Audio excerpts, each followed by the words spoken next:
Hi friends, how are you? What's happening, hot stuffs? So I'm gonna set you on the counter for a second. I have a loaf of pumpkin bread, sourdough in the oven. Oh yeah, I can lift it out. So I'm taking it out.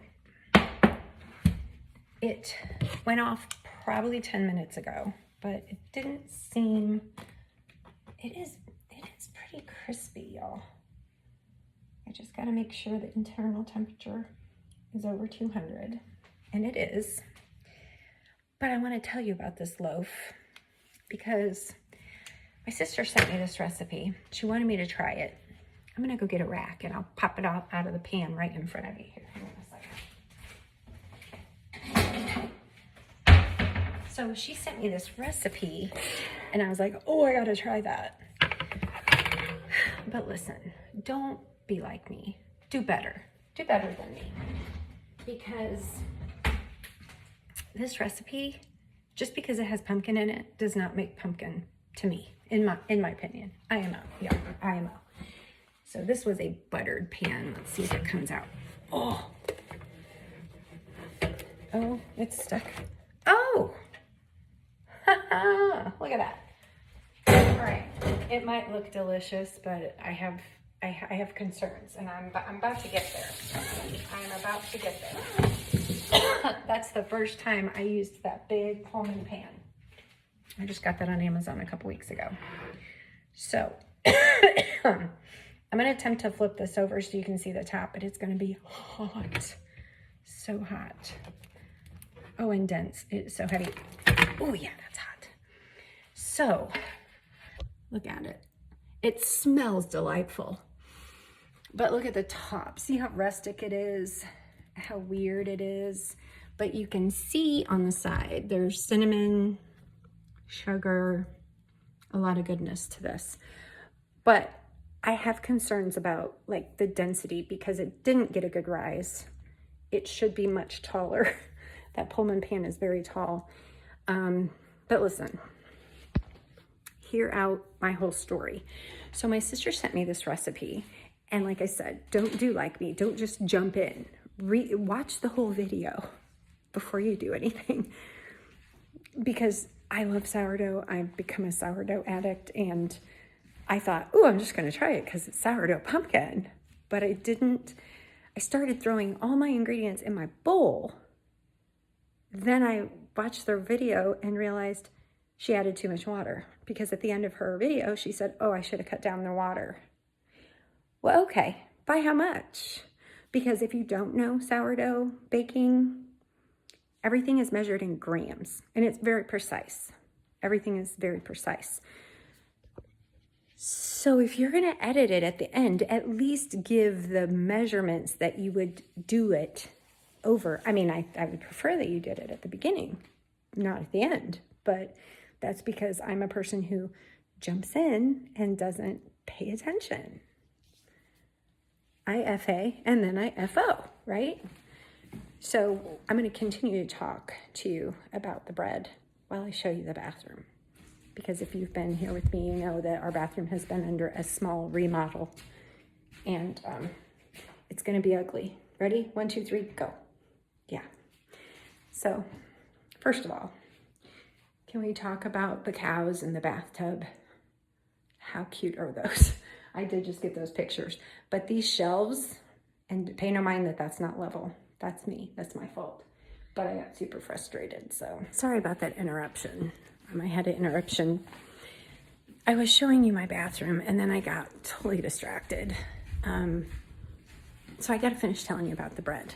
Okay, but first we're gonna finish showing you the tour of my cabinets are painted, my walls are painted, my hardware is on.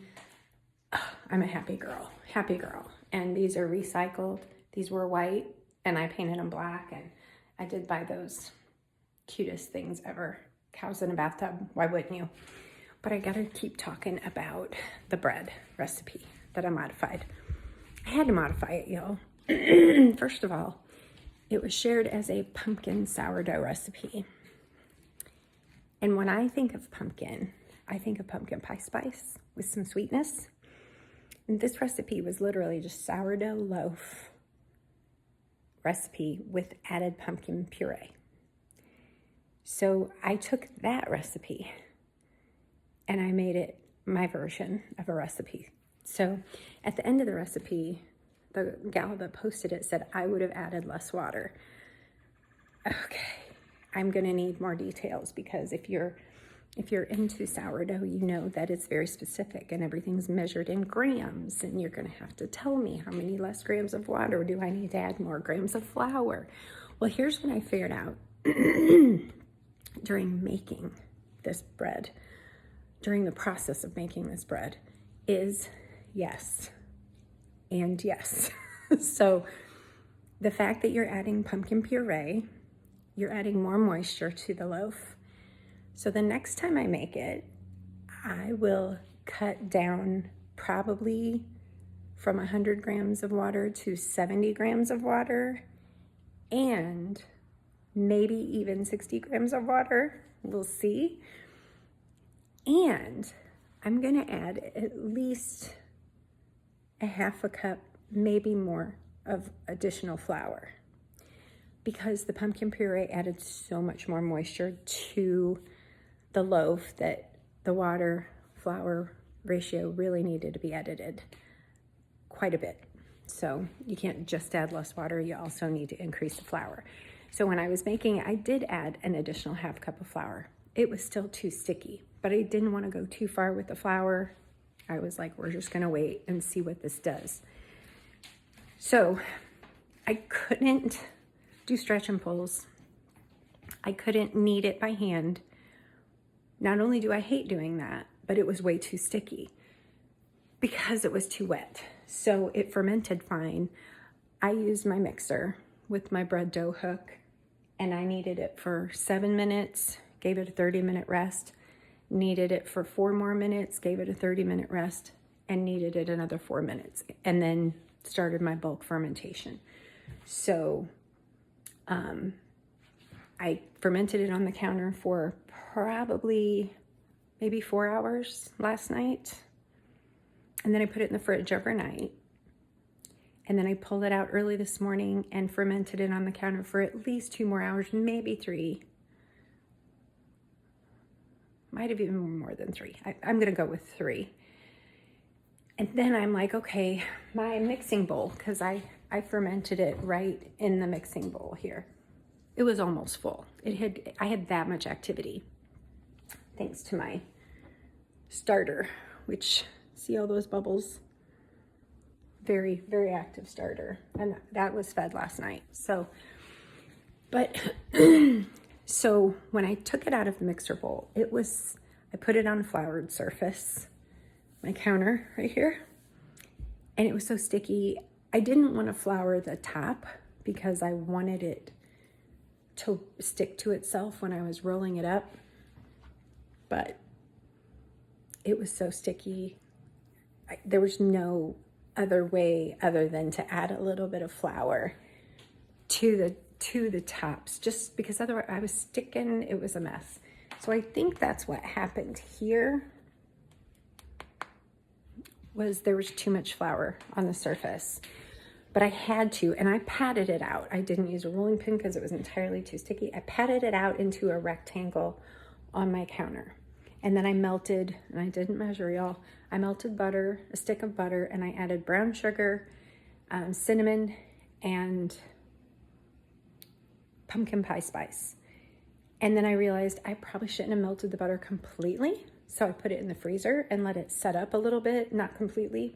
And then I took a pastry thingy like this, and I spread it all over the surface. And then I folded it in thirds like a, what is on my shirt right here? Can't take me anywhere. I folded it like an envelope, and then I spread more of that on top of it, and then I rolled it up. And the rolling up process was a mess. Like if it wasn't for this guy, I wouldn't have gotten it off the counter, even though the countertop was floured. It was so sticky. It was crazy sticky. And then by the time I got it rolled up and I realized how big of a loaf this was going to be, I realized that my little bitty Banneton, or my little bitty Pullman pan was not going to cut it. So I had to get my big 13-inch Banneton. I keep saying Banneton. That is a Pullman pan. Pullman pan. So I sprayed it and I put the loaf in there, and I kind of had to press it out, but it was enough to go from end to end. And I was like, this is going to be a lot of pumpkin bread.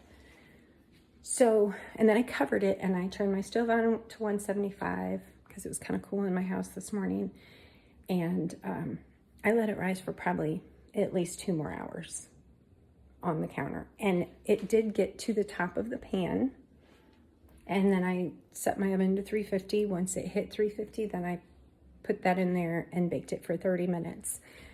Once the 30 minutes was up, I turned the oven off and left it in there for 10, maybe 15 more minutes and took it out. And that's where this video started, was when I was taking it out of the cooling oven. It wasn't completely cool, but it was cooling down. And I was able to pop it right out of the pan like you saw. So then what I did was I walked away from it for a few hours to let it cool. And it's totally cool now. And that's what we have. This all collapsed in. And you can see by looking at this that the whole top, like that right there, that's because of too much flour during the rolling process, because it was so sticky. I just kept putting more flour on it and it didn't get to adhere. So air got in there, but that's fine. That'll all come off eventually. But I sliced a piece off. Look at that crumb though, y'all. Super squishy. And it's heavenly. I sliced off the end. I took a bite of it and I was like, okay, that's good. So I took my slice out to the garage and let my husband taste it. He took a bite and he's like, oh yeah, that's good. And then I wanted him to split the slice with me. He didn't want no more. So I ate the rest of that, and it is 2 o'clock here. That was my breakfast and my lunch because I hadn't eaten yet. And it's this bread, y'all. This stuff is, sourdough is so filling. So filling. Very stays with you for a long time. So yeah. But anyway, I would say I would do this again. I would totally do this again. And if you want to know the original recipe, just comment below and I'll send it to you. But no, modifications are required because it's got way too much moisture. If you know more about sourdough than I do, maybe you can figure out the perfect measure of puree, water, and flour. I'm going to try it again. We have a big loaf to eat. So it'll be a while before I'm making it again. But just to know that it turned out, even though it was that sticky, makes me very happy. So anyway, if you want to know that original recipe, just put it in the comments below and I'll send you a link to the Facebook page because it's not my recipe. I mean, in my opinion, it is now because I did modifications, totally changed it, but the original recipe is definitely not mine. So anyway, as always, much love from Katie's Best Life over 50. And if you're not into sourdough, you need to get into sourdough because it is my new fixation. You're welcome.